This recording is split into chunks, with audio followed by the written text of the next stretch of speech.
আমি বললাম যে কিন্তু তোমরা ভিডিও করবে, তাহলে আমার চুলগুলো কাটলে কেন? চুলগুলো কাটা থাকলে এরকম করে বললে সবাই তো বুঝবে যে আমাকে কেউ জোর করে বলাচ্ছে। আমার মেয়ে ব্যারিস্টার তুরিন আফরোজ। আজ 2 বছর 3 মাস 19 দিন আমি আমার বাসার বাইরে। আমার স্বামী মারা যাওয়ার 58 দিনের মাথায় আমার মেয়ে তুরিন আফরোজ আমাকে বাসা থেকে বের করে দেয়। আমার দোষ তার কিছু অনৈতিক আচরণের প্রতিবাদ করা।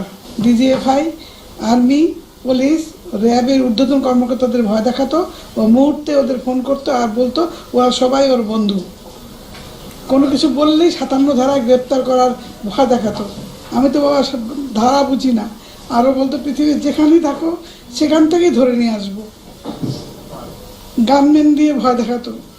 গ্রামের বাড়িতে যেতে পারি না, সে দায়িত্ব নিয়ে নীলফামারী গিয়ে জমে জমা বাড়ি নিজের কক্ষগত করে। কোর্টের অর্ডার আছে এখানটাতে, সুতরাং এর বেশি আমি আর কিছুই বলতে।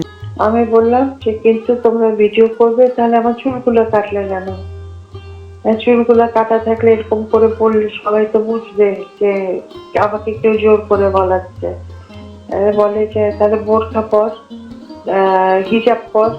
পরে আমি দেখো এটাও কেউ বিশ্বাস করবে না, হিজাবের মধ্যেও কেউ বিশ্বাস করবে না যে আমি তুরিন আফরোজ বলতেছি। এইভাবে একটা কথা হলো না সাডেন, এটা বিশ্বাসযোগ্য হবে না। আমি আসলে সময় ফিল করছিলাম, কারণ ওরা যা বলেছে তার সাথে সাথে ছিলাম। কারণ আমার 16 বছরের মেয়ে আমার সাথেই ছিল। ওকে যদি রেপ করে ফেলতো, ওর উপর গায়ে যদি হাত দিত, আমি কি করতাম? আমি তো মা হিসেবে দিতে পারতাম না।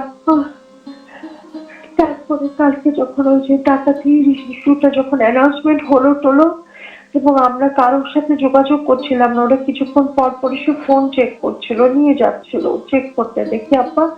সো আমি তো কারোর সাথে, এবং আমার ইয়েকে আমার যে ম্যানেজার তাকে আমি বলেছি কাউকে জানেও না। হ্যাঁ, এখন এটা এই সমস্যাটার কথা, কারণ এটা যদি জানানো জানি হয় তাহলে ওরা আমাকে মেরেই ফেলবে হয়তো। আর ওরা এসে প্রথমে ঢুকেই বলেছে যে আমরা একটু এসছি, একটু দেখবো, চলেন উপরে যান বলে আমার কেয়ারটেকারকে নিয়ে, তারপরে কেয়ারটেকার ম্যানেজারকে নিয়ে এসে প্রথমে বললো যে সিসি ক্যামেরাটা ইয়ে করতে, এইটা হার্ড ডিস্কটা নিয়ে যাবো, এটা লাগবে না আপনাদের, কি দরকার আছে এটা। তো কিছু বাধা দেয়নি, যেহেতু আমি বলেছি যে এখন দেশের পরিস্থিতি ভালো না, কারো কারোর সাথে ঝগড়াঝাটি করবে না, যা বলবে শুনবে।